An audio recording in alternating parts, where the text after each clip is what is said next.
2025 Goa dance club fire tragedy. મોજ હતી, મસ્તી હતી, મ્યુઝિક હતી, મજા કરી રહ્યા હતા, પણ એક વસ્તુ નહોતી, fire safety. 2024 Rajkot gaming zone tragedy. મોજ હતી, પરિવાર હતા, બાળકો હતા, બધા મસ્ત હતા, પણ એક વસ્તુ ફરી નહોતી, એ છે ફાયર સેફટીની પ્રિકોશન્સ અને ફાયર સેફટી માટેની અગત્યતા. આ અગત્યતા બહુ જ ઇમ્પોર્ટન્ટ વાત છે. આજે હું ડિસેમ્બર, જાન્યુઆરી, ફેબ્રુઆરીના સમયમાં જ્યારે અમદાવાદમાં અને ગુજરાતમાં અને દુનિયાભરમાં ઇવેન્ટ્સ મેક્સિમમ થઈ રહી છે, ત્યારે આપણે આની વાત કેમ કરી રહ્યા છે? સૌથી અગત્યની વાત છે એ છે હ્યુમન લાઈફ. કે આજે ઇવેન્ટમાં જતા હજારો લોકો જ્યારે જાય છે તો એ મજા કરવા જતા હોય છે, પણ મજા ક્યારે સજા બની જાય છે એ એમની ખ્યાલ નથી. કારણ કે ફક્ત જે લોકો જાય છે એમની વાત નથી, એ લોકોની વાત છે કે જે નથી જતા, એમનું પરિવાર આખું છે. તો આપણે હજારો લોકો જ્યારે કોઈ ફેસ્ટિવલ્સમાં, ઇવેન્ટ્સની અંદર, સેલિબ્રેશનમાં જતા હોય તો ત્યારે તૈયારી કરવી બહુ જ જરૂરી છે. રિસન્ટલી અમદાવાદમાં એક મોકડ્રીલ થઈ હતી, જેની અંદર હું ગયો હતો અને મેં બહુ ક્લોઝલી એક્ઝામિન કર્યું હતું કે કેટલા પ્રિકોશન્સ હોવા બહુ જ જરૂરી છે.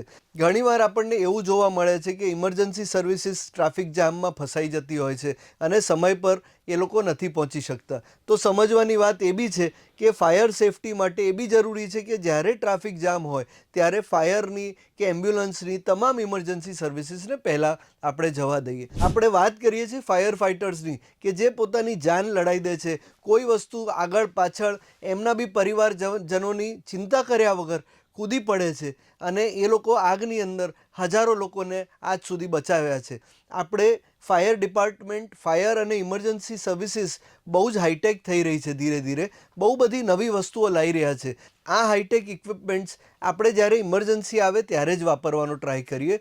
નોર્મલ સિચ્યુએશનમાં આવા બનાવ થાય જ નહીં એની વાત કરીએ. ડિસેમ્બરની અંદર બહુ બધા લોકો 31st સેલિબ્રેશન યોજશે, બહુ બધી ઇવેન્ટો થશે જાન્યુઆરી, ફેબ્રુઆરીમાં. સૌથી ઇમ્પોર્ટન્ટ વાત છે એ છે કે ફાયર સેફટીને ઇમ્પોર્ટન્સ આપવી. તમે ફરવા જાઓ છો ત્યારે મેક શ્યોર દેટ તમારી બધી જ લાઇટની સ્વિચીસ બંધ હોય, ગેસ બધા જ ઓફ કરેલા રાખ્યા હોય. નાની ભૂલ ક્યારે મોટું સ્વરૂપ લઈ લે છે એની ખબર નથી પડતી. ફાયર ફાઇટર્સ પોતાની જાનનું જોખમ કરીને બચાવે છે. એની સાથે સાથે એ પૂરી જિંદગી અમુક હેઝર્ડ સાથે જીવે છે.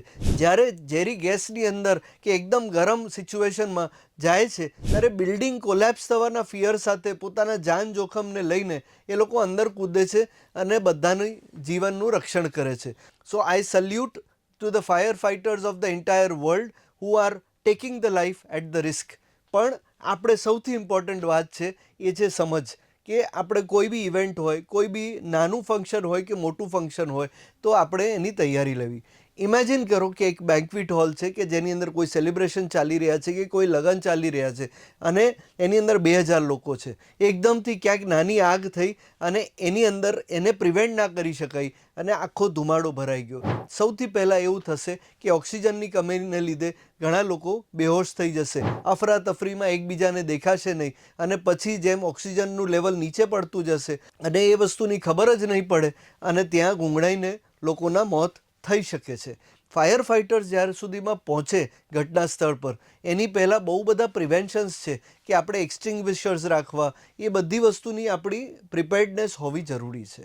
આપણે જો એની પ્રિપેર્ડનેસ નહીં રાખીએ તો આપણે જ પ્રોબ્લેમમાં ફસાઈશું. આઈ અપીલ ટુ એવરીવન કે આપનું ઘર છે, ઓફિસ છે, 5 સ્ટાર હોટેલ્સ છે, નવા બિલ્ડિંગ્સ છે, નવું ઇન્ફ્રાસ્ટ્રક્ચર છે, તો એની અંદર ફાયર સેફટીની પ્રિવેન્ટિવ મેજર્સ લેવામાં આવે. જેમ કે આપણું પોપ્યુલેશન બહુ જ વધી રહ્યું છે તો ફાયર સેફટીના મેજર્સ બહુ જરૂરી છે. ઘણીવાર ગલીઓ નાની હોય છે, કન્જસ્ટેડ ટ્રાફિક હોય છે, એને લીધે ફાયર સેફટી વ્હીકલ્સ પહોંચી નથી શકતા.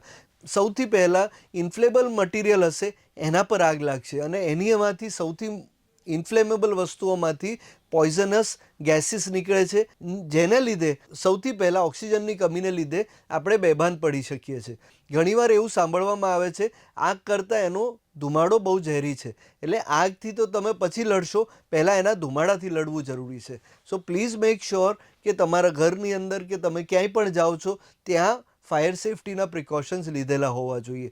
કોઈ સિનેમા હોલ છે કે કોઈ મલ્ટીપ્લેક્સ છે કે કોઈ ઇવેન્ટ છે, એની અંદર ફાયર સેફટીના જો પ્રિકોશન નહીં લેવામાં આવ્યા હોય તો તમે પોતાની જિંદગીનું બહુ જ મોટું રિસ્ક લઈ રહ્યા છો.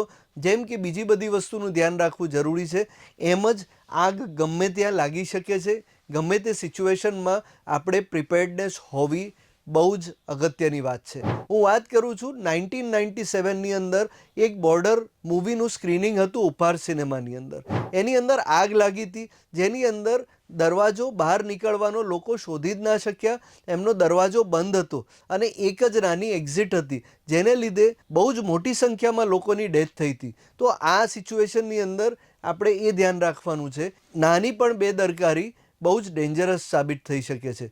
આપણે જિમ્મેદાર લોકોની જેમ જિમ્મેદારીથી એક્ટ કરીએ અને પોઝિટિવલી બધી જગ્યાએ ફાયર સેફટીના પ્રોવિઝન્સ કરીએ. I appeal to the builders, I appeal to the event managers, event organizers and everyone across, જે લોકો ફાયર સેફટીને સૌથી વધારે પ્રાધાન્ય આપે. નાની ઇવેન્ટ હોય કે મોટી ઇવેન્ટ હોય કે મોટું ગેટ ટુગેધર હોય કે નાનું ગેટ ટુગેધર હોય, ફાયર સેફટી બહુ જ અગત્યનું છે. So it is very important કે આપણે ફાયર સેફટીને ઇમ્પોર્ટન્સ રાખીએ. Thank you very much and stay tuned with variety with Vishwam. જ્યારે અમુક પોડકાસ્ટ સાથે આવા ઇમ્પોર્ટન્ટ મુદ્દાઓની બી વાત આપણે કરતા રહીશું.